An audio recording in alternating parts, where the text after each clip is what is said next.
तो बच्चों आज का जो हमारा जेईई नीट का सेशन है उसमें हम लोग क्या पढ़ने वाले हैं। हम लोग पढ़ने वाले हैं कि मैंने आपको मान लो एक क्वेश्चन पूछा कि भाई एक कॉइल का L1 4 हेनरी है, दूसरी का 3 हेनरी, तो बताओ इसका म्यूचुअल कितना है। ऐसा क्वेश्चन पूछा गया है, मैंने देखा है, बच्चों ने मुझे पूछा है कि सर इसका आंसर क्या है। यस, कई बच्चों ने आंसर भी दे दिया 4 + 3 7। अरे ऐसा नहीं होता बच्चों, अरे ऐसा नहीं होता है। अच्छा, कई सोच रहे होंगे सर 4/3 कर दो, हाँ, या तो एडिशन सब्ट्रैक्शन मल्टीप्लिकेशन डिवीजन कुछ भी कर दो। ऐसा नहीं होता है, ऐसा नहीं होता है। क्या होता है वो आज हम समझेंगे। पहली बात ये। दूसरा क्वेश्चन ये आए, अगर इन दोनों को सीरीज में जोड़ दे तो रिजल्टेंट इंडक्टेंस कितना, ये भी क्वेश्चन आए। तो ऐसे ही क्वेश्चन का आंसर लाना आज सीखेंगे। ओके, तो चलिए ये दोनों क्वेश्चन का आंसर सीरीज है, पैरेलल है, सब कुछ आपको आज समझ में आ जाएगा। तो हम लोग पहले स्टार्ट करते हैं बच्चों कि भाई अगर हमें L1 और L2 दिया है तो म्यूचुअल इंडक्टेंस कैसे आएगा। तो ये जो है M from L1 and L2 कैसे आएगा। तो हम दो कॉइल मान लेते हैं बच्चों, दिस इज L1, इंडक्टेंस है ये L1 और ये L2, ये दो L1 L2 हमें पता है और हमें पूछा है इनका म्यूचुअल कितना। तो यहां पे आपको एक बात समझनी है, इनके बीच का जो म्यूचुअल इंडक्टेंस है बच्चों,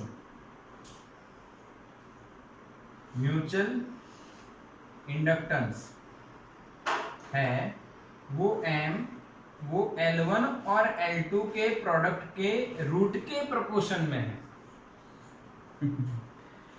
हाँ के ना, समझ में आया। यस, समझ में आया। अभी भी थोड़ा लो वॉइस है, देख लेते हैं बच्चों थोड़ा सा ये। ओके, अब सही होगा, अब सही है। हाँ सही है बच्चों, सही है, इतना तो बहुत होता है। फिर आपको क्या डीजे थोड़ी लगाया हुआ है, छोटा सा माइक लगाया है। हाँ, थोड़ा सा एडजस्ट कर लो, अपने फोन का भी वॉइस बढ़ाना। मुझे यहाँ पे मैसेज कर रहे हैं सर वॉइस लो है। अरे तुम्हारा फोन का वॉइस भी बढ़ाओ थोड़ा सा, थोड़ा नहीं फुल कर लो। बाकी तो सब सही है, सही चल रहा है ना। सभी बच्चे मैसेज करेंगे वॉइस क्वालिटी का, मैसेज करो। लाइव सेशन चल रहा है तो वॉइस क्वालिटी का मैसेज सही है। यस, हाँ, कुछ बच्चों को खुद का फोन का भी वॉइस बढ़ाना चाहिए, उससे आपको ज़्यादा वॉइस सुनाई देगा। ठीक है, इसे लॉजिक कहते हैं। थोड़ा सा लॉजिक समझिए। आइए, अच्छा ये सब को समझ में तो आ गया कि भाई ऐसा होता होगा, मान लो। पर इसका भी हमारे पास एक कंसेप्ट है, वो बताता हूं। आप L1 × L2 करो तो आपको मुन्ना लाल तो पता ही है, मुन्ना आ जाएगा यहाँ पे। L1 का मैं लिख रहा हूं μ0 N1² A × L, Munna Lal. L2 का मैं लिख रहा हूं μ0 N2², एरिया मान लो दोनों का सेम है, लेंथ भी सेम है, तो मुन्ना लाल आ गया। ओके, इसका N1 का स्क्वायर, इसका N2 का स्क्वायर। अब दोनों का प्रोडक्ट करो तो μ0 स्क्वायर, N1 का स्क्वायर, N2 का स्क्वायर, A का स्क्वायर, L का स्क्वायर। क्या ये M का स्क्वायर है बच्चों?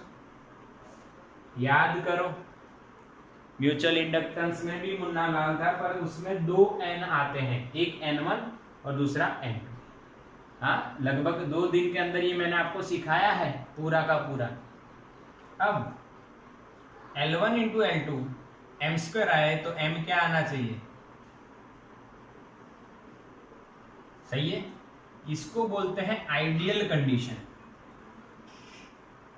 आइडियली ये कंडीशन सही है, बट जब प्रैक्टिकली बात करते हैं तो इसमें थोड़ा सा फर्क आता है, इस वैल्यू में थोड़ा सा फर्क आता है, यानी कम आती है। ये आइडियल है, इसका मतलब ये मैक्सिमम है। बट प्रैक्टिकली जब हम देखते हैं तो मैंने आपको बताया था mutual inductance depends on the distance and orientation also. Mutual inductance जो है distance between two coils and orientation of the coils, उन दोनों पे डिपेंड करता है, पता है ना। तो बस वही बात है यहाँ पर। तो अब आप यहाँ पे जब इक्वल्स टू करोगे तो डिस्टेंस और ओरिएंटेशन के हिसाब से एक फैक्टर, एक कांस्टेंट आता है, उसको हम k लिखते हैं। तो ये आंसर है, आपको याद रख लेना है। कहाँ से आया बेटा मैंने बताया, आप इसका स्क्रीनशॉट ले लो, नहीं तो फिर भी मैं हटा दूंगा तो आपको ऐसा लगेगा सर ये कहाँ से आया था, आपने हटा दिया है। स्क्रीनशॉट ले लो बच्चों, और हो जाए तो मैसेज कर दो डन। Done, okay done. अब इसको हटा देते हैं, ये आइडियल कंडीशन थी, हट गई।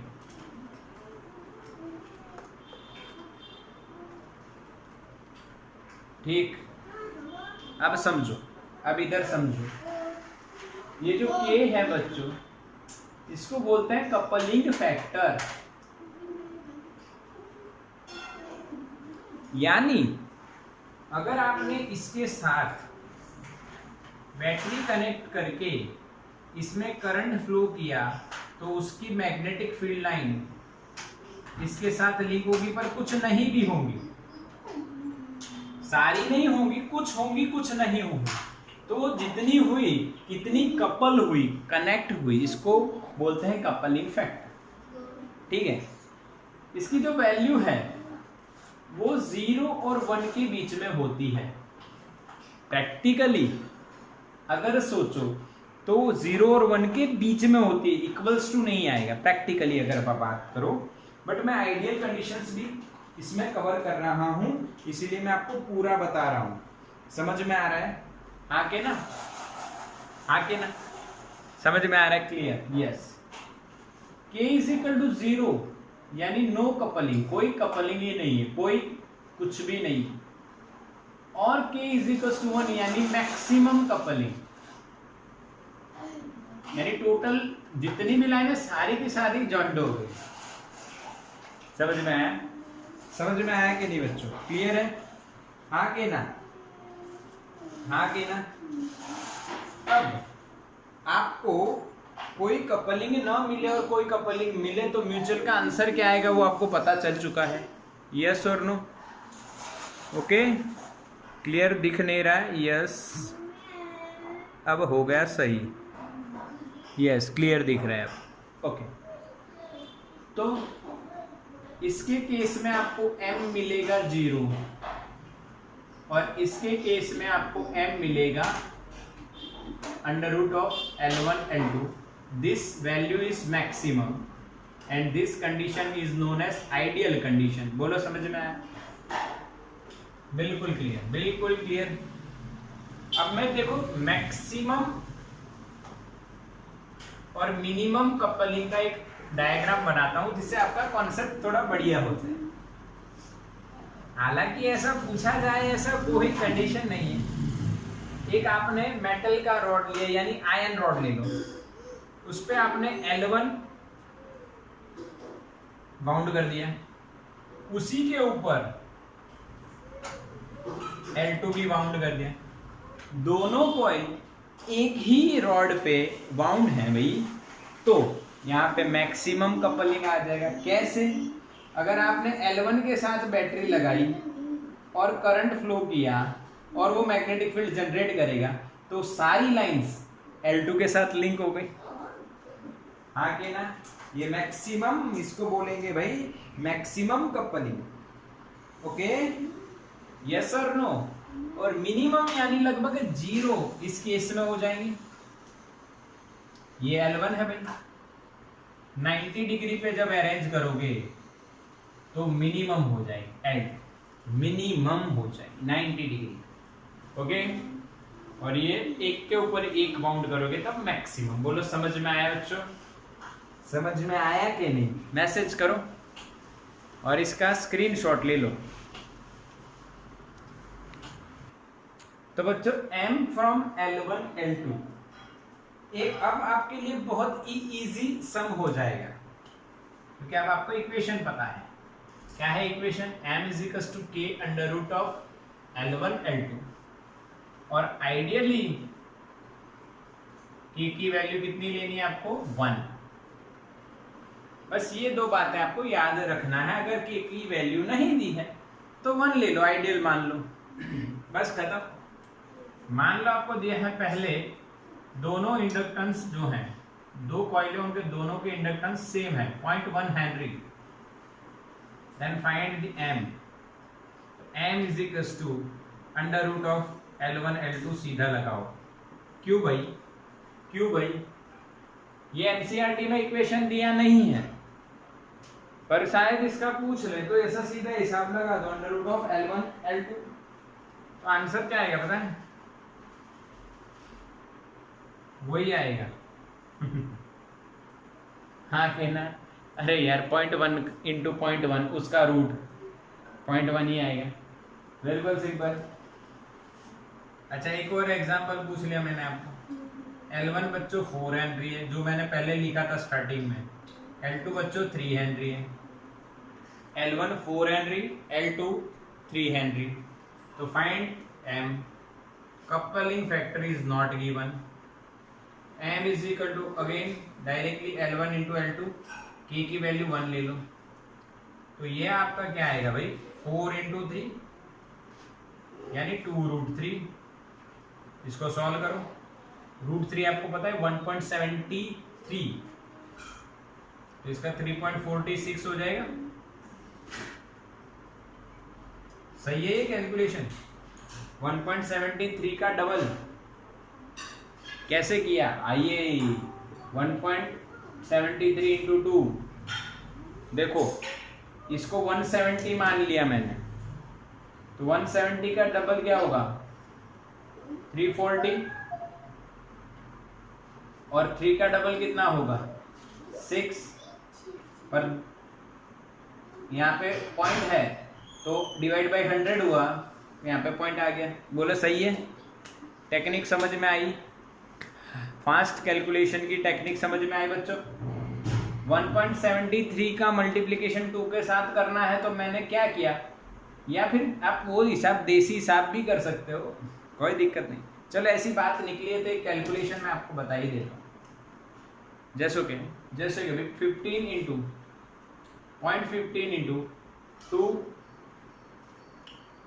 3 ऐसा कुछ आया, या 2 4 रखो, कुछ भी ऐसा आया। तो इसका आंसर जल्दी से कैसे देना है? बहुत जल्दी से देना है तो आपको इस पॉइंट को गिनना ही नहीं है, वो लास्ट में आप आंसर में 100 से डिवाइड कर दोगे। तो 15 और फिर 24 का उसका भी एक तरीका है। ये बच्चों 2 की बजाय इसको 20 मानो, क्योंकि ये 10th प्लेस पे है। 15 2 जा 15 दूनी 30, और ये 0 है तो 300 हो गया। यूनिट प्लेस वाले के साथ करो, 15 4 जा 60, तो इसको ऐड करोगे तो 360 हो जाएगा। डिवाइड बाय 100 तो यहाँ पे पॉइंट, तो आंसर इज 3.60। बोलो समझ में आया? ये तरीका नीट जेईई में आपको फॉलो करना है, हाउ टू मल्टीप्लाई। हाँ, इसका एक अलग सेशन लेने की जरूरत नहीं है, मैंने यही बता दिया। बाकी आप YouTube पे सर्च कर सकते हो, बहुत अलग अलग कैलकुलेशन के वे होते हैं। मैं अपना बनाता हूँ, आप अपना बनाइए, जिससे फास्ट हो वो पकड़िए। ऑब्जर्व कीजिए, YouTube पे वीडियो देखिए, और जिस पे आपको बढ़िया से बढ़िया लगे ना वो फॉलो कीजिए। बस ये मेरा आपको एक लॉजिकली सलाह देता हूँ। चलाइए, अब कपलिंग फैक्टर दिया हो तो L1 is equal to 16 henry, चलो L2 is equal to 4 henry, और कपलिंग फैक्टर मान लो दिया हो आपको 0.5, कुछ भी दे सकते हैं, 0 और 1 के बीच में 0.5 मैंने लिया। तो फाइंड m, तो m करेंगे भाई k। अब k आ जाएगा पिक्चर में, k की वैल्यू 0.5 है बच्चों, L1 है 16 और ये है 4, तो आपका आएगा 0.5 इंटू 64 का रूट 8 और उसका आधा, क्योंकि 0.5 यानी 1/2। This is our answer 4 Henry. 4 Henry, बोलो समझ में आया कि नहीं? बिल्कुल पक्का। तो स्क्रीनशॉट ले लो, स्क्रीनशॉट ले लो इसका। तो बच्चों आगे अब हम क्या देखें? अब हम देखने वाले हैं series and parallel combination, series and parallel combination of capacitor. अरे कैपेसिटर नहीं, रेजिस्टर। अरे रेजिस्टर नहीं, कौन सा टॉपिक चल रहा है? अरे भूल गए सर, भूल गए सर। कॉम्बिनेशन ऑफ इंडक्टर्स, याद आ गया? भूला नहीं हूं मैं, याद है। Combination of capacitor, combination of resistance, and today combination of inductors. यानी कॉम्बिनेशन करने में तो हम माहिर हैं भी। रेजिस्टेंस का सीखे थे, रजिस्टर, टन्स और टर में अलग अलग लॉजिक है। तो रजिस्टर का 10th में देखे थे भाई, क्या था? सीरीज में क्या होता था? एडिशन, सब्ट्रैक्शन, डिवीजन, मल्टीप्लिकेशन, दोनों मल्टीप्लिकेशन एडिशन क्या होता था? सीरीज में रजिस्टर दो हो तो क्या होगा? एडिशन या सब्ट्रैक्शन, एडिशन या सब्ट्रैक्शन, यस, सब्ट्रैक्शन तो होता ही नहीं है। एडिशन, वही सेम टू सेम इसमें भी होगा भाई। चलो देखते हैं, समझते हैं, बढ़िया करते हैं, पक्का करते हैं, आओ।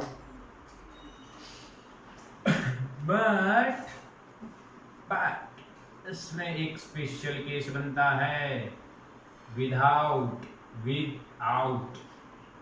एम। यहाँ पे म्यूचुअल भी आता है, अंदर अंदर बातें भी चलती हैं इसकी। उसको कैसे करना है? आओ, बिना एम के सीखो पहले।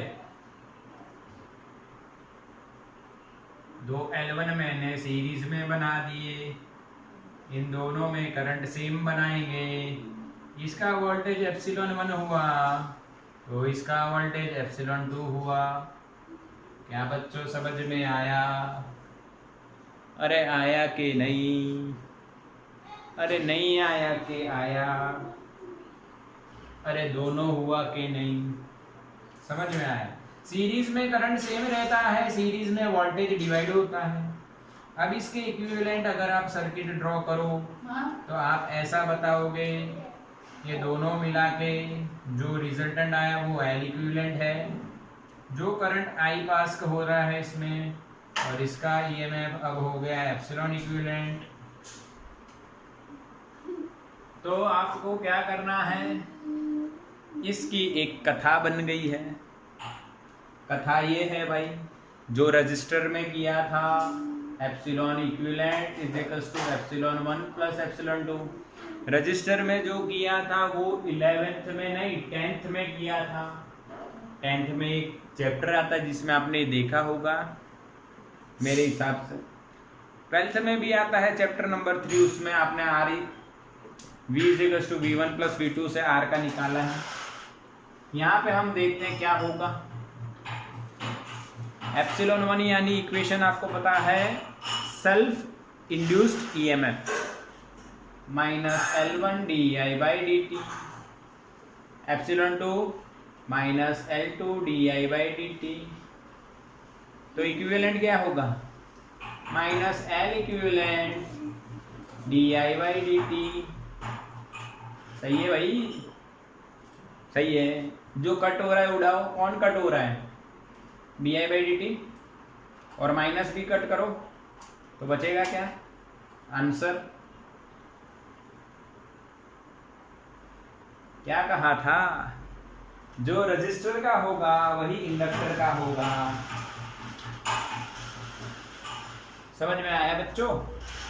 जो रजिस्टर का होगा वही इंडक्टर का होगा, और बस यही होगा। आ गया? अगर L1 is equals to L2 is equals to बहुत सारे आपने ज्वाइंट कर दिए, L N सभी सेम है और सभी का इंडक्टेंस L है, देन क्या होगा बताओ? देन L इक्विवेलेंट बताओ। मैसेज करो, मैसेज, MSG, मैसेज का स्पेलिंग नहीं है भाई।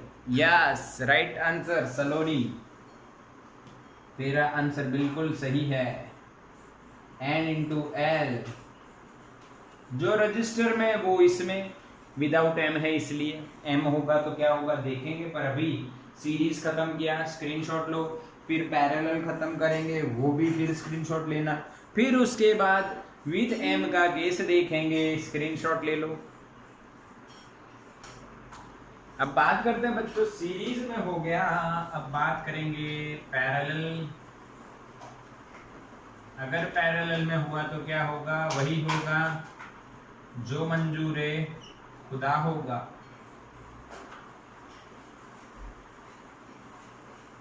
अगर बच्चों करंट आया I, इसमें गया I1, इसमें गया I2, यहाँ पे L1, यहाँ पे L2, यहाँ से निकलेगा I, ये तो पता है ना, जितना जाएगा उतना आएगा। Because current is a smart boy, current is a smart boy, वो अपना रास्ता खुद बनाता है, और जहाँ रेजिस्टेंस कम होता है उस रास्ते से भागता है, और जितना जाएगा बैटरी में से उतना ही आएगा। लॉजिक है। अच्छा, अभी पैरेलल कॉम्बिनेशन हो गया भाई। इसमें हम लोग इक्विवेलेंट की बात करें, मान लो ये मैंने इक्विवेलेंट बना दिया इसका, तो इसमें करंट कितना आना चाहिए? I ही आना चाहिए। अच्छा, यहाँ पे EMF कितना होगा, वोल्टेज कितना होगा? तो बच्चों सेम होगा पैरेलल में, तो इसका भी कितना होगा? एप्सिलॉन इक्विवेलेंट एप्सिलॉन ही लिखा जाएगा। वहां पे एडिशन होता था ना, एप्सिलॉन 1 प्लस एप्सिलॉन 2, क्योंकि वो सीरीज था। ये पैरेलल है। अरे पैरेलल में तो सेम रहते हैं, वोल्टेज सेम रहता है, तो इंड्यूस्ड EMF सेम रहेगा। जो डिवाइड हो रहा है उसको लिखो टोटल करंट I बराबर I1 प्लस I2। अब आप सोचोगे सर इसमें अब आगे क्या करोगे? I की वैल्यू रखोगे इन टर्म्स ऑफ L, क्योंकि L ही आफ्टर ऑल हमें L ही फाइंड करना है। तो नहीं बच्चों, ऐसा नहीं किया जाएगा। अगर वो रास्ता पकड़ते हैं तो वो बिल्कुल गलत है, क्योंकि हमें पता है एप्सिलॉन का इक्वेशन L के टर्म में ये है, तो यहाँ पे सीधा सीधा I तो आना ही नहीं है, I का डिफरेंशिएशन आना है, और फिर उसका डिफरेंशिएशन अगर आप ये लेके आओगे तो उसमें आपको लिखना है माइनस एप्सिलॉन बाई L। ये माइनस L इधर लेके आओ तो L नीचे जाएगा, माइनस, यानी आपको यहाँ पे डिफरेंशिएट करना पड़ेगा, थोड़ा सा लॉजिक लगाना पड़ेगा। इसको डिफरेंशिएट करो तो di/dt। अगर यहाँ पे आता हुआ करंट टाइम के रिस्पेक्ट में चेंज हो रहा है तो I1 और I2 भी डेफिनेटली टाइम के रिस्पेक्ट में चेंज होंगे। di1/dt प्लस di2 बच्चों खत्म, काम खत्म, यही लॉजिक था यहाँ पे। अच्छा, अब di/dt की जगह क्या लिखोगे? Epsilon upon L। तो सभी का EMF तो सेम है, तो di1/dt की जगह माइनस एप्सिलॉन अपॉन L1, यहाँ पे माइनस एप्सिलॉन अपॉन L2, तो यहाँ पे क्या आएगा? इसका भी EMF देखो वही है, minus epsilon upon L equivalent. Minus epsilon सभी में है, कट करो, लेफ्ट साइड और राइट साइड दोनों पे है, तो दोनों में कट करो तो बचेगा क्या? 1/L equivalent is equals to 1/L1 plus 1/L2। तो L इक्विवेलेंट जो हम रेजिस्टेंस में लिखते थे आ गया भाई? अरे हाँ के ना, अगर n हो तो 1/L1 plus 1/L2 plus 1/L3 plus up to 1/Ln। But अगर सभी के इंडक्टेंस सेम हो तो बताओ क्या लिखा जाएगा बच्चों? थोड़ा सा हिसाब आप भी लगाओ, सोचो। यस, हार्दी जोशी का आंसर पहले आया। L by N, L by N, L by N, L by N। अरे हाँ के ना? अरे यस और नो? अरे समझ में आया? पक्का आया? अब ऐसा मत कहना सर इसके सम्स भी करवाओ। बताओ, मैं पूछता हूँ, क्या मैं इसके सम्स करवाऊं?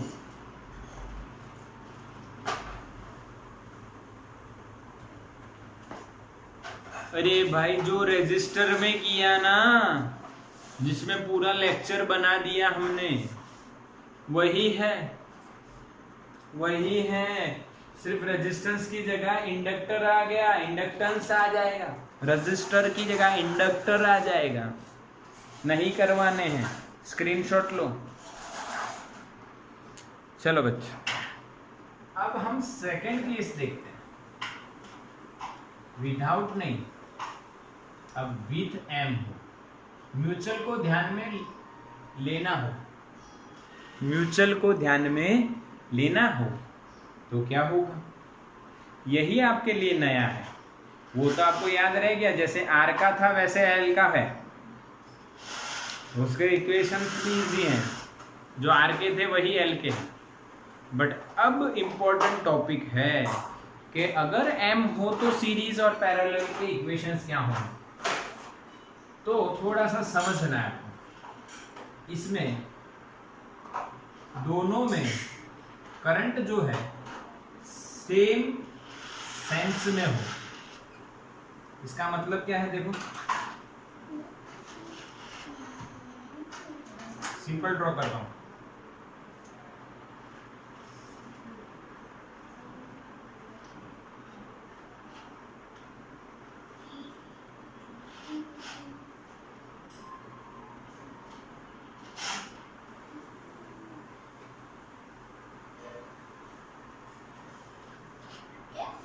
ये L1, ये L2, इनका म्यूचुअल M दोनों का। इसमें करंट I आया, वो ऐसे घूम रहा है तो इसमें भी ऐसे ही घूमेगा। दोनों में सेम सेंस में अगर घूम रहा है तो ये इंपॉर्टेंट लॉजिक।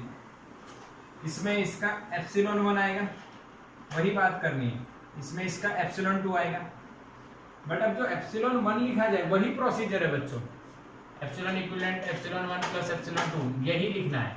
बट जो एप्सिलॉन 1 है, अब क्या लिखा जाएगा? ध्यान से देखना, ध्यान से देखना बच्चों। Minus L1 di by dt, ये सेल्फ हुआ, पर म्यूचुअल के कारण minus M di by dt। हाँ के ना बच्चों, समझ में आया?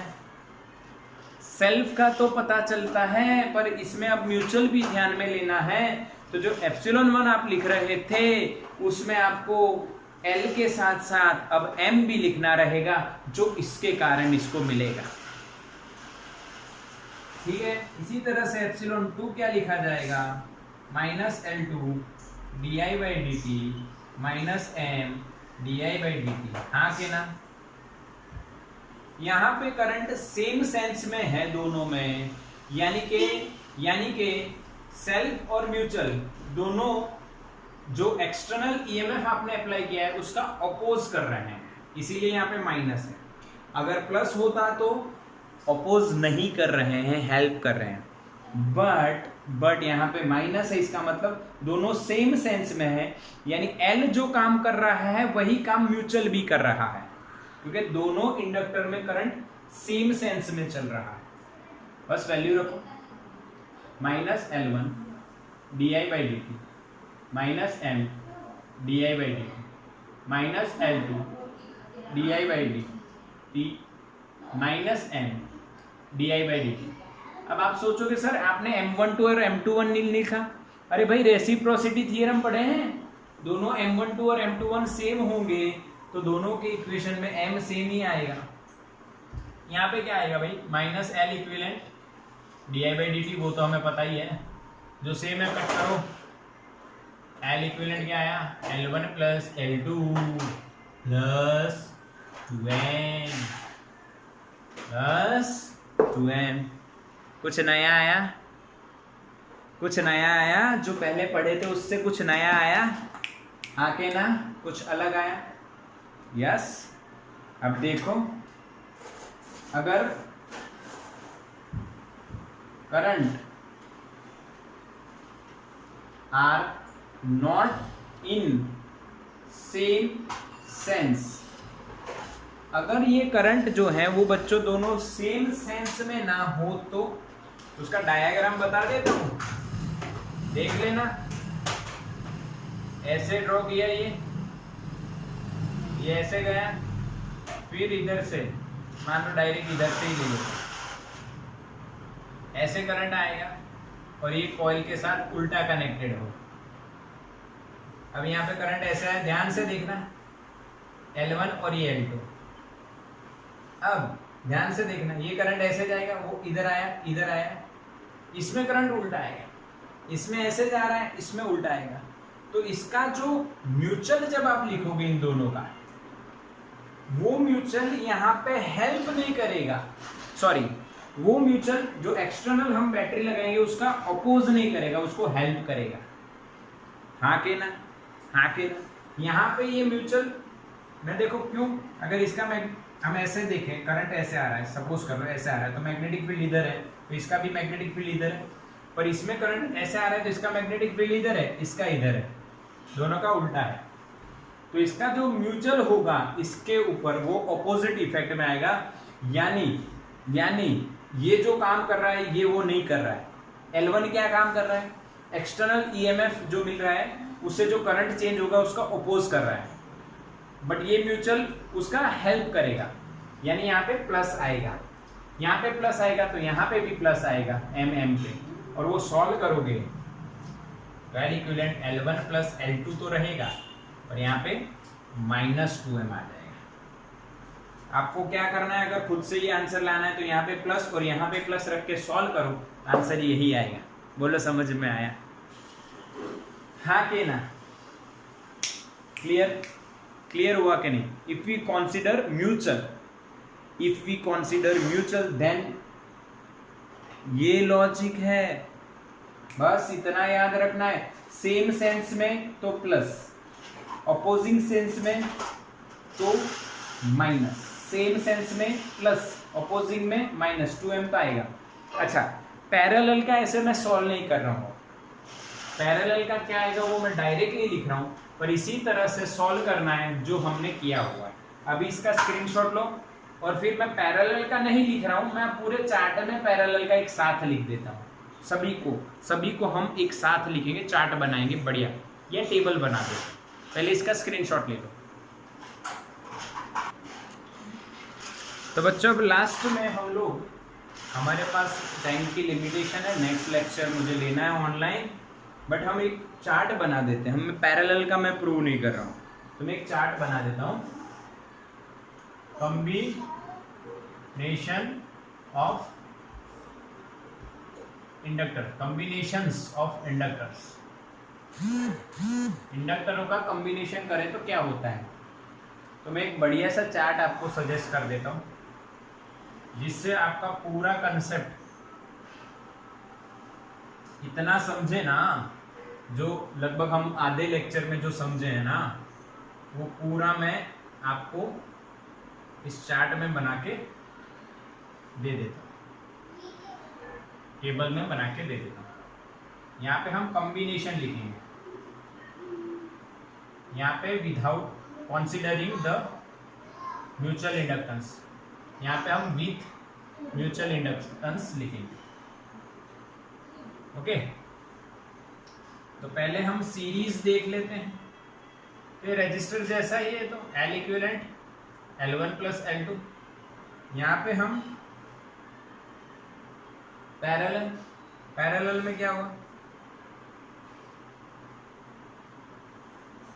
L1 into L2 upon L1 plus L2, 1 upon L1 plus 1 upon L2, 1 upon L equivalent वो तो पता ही, with M, L equivalent L1 plus L2 का आया प्लस और माइनस 2m। ये सही है? क्या याद आया बेटा? अभी हमने चलाया था ये, अभी मैंने ये चलाया था आपको, यस और नो, यस और नो, याद आया? यस, वही है, प्लस और माइनस दोनों केस एक साथ, same sense, plus opposing minus. इसमें क्या होगा, यही इक्वेशन लिख रहा हूं, L1 L2 upon L1 plus L2, but यहां पे माइनस m स्क्वायर होगा और यहां पे प्लस और माइनस सिर्फ m करना है। इसके जैसा 2m मत कर देना, इसके जैसा 2m मत कर देना, नहीं तो गलत हो जाएगा, नहीं तो गलत हो जाएगा, क्योंकि इसमें सॉल्व करते हैं तो 2m नहीं आता है। ऊपर क्यों आता है? क्योंकि m प्लस m, ये आपको अभी मैंने बताया। ये आपको पूरा का पूरा चार्ट आ गया, बोलो हाँ के ना? ये पूरा जो मैंने बनाया समझ में आ गया? यानी इतनी देर से मैं जो समझा रहा था, क्या यही समझा रहा था? और इतना याद रह जाए तो कोई बुराई नहीं है, क्योंकि जी नीट में आपको जल्दी से इक्वेशन याद आए वही बढ़िया टेक्निक है। यही आप अब देखो, कॉम्बिनेशन में आपको जो भी दिया हो, ये इक्वेशन लगाओ आंसर लाओ, ये इक्वेशन लगाओ आंसर लाओ, ठीक है? तो इसका स्क्रीनशॉट ले लो बच्चों।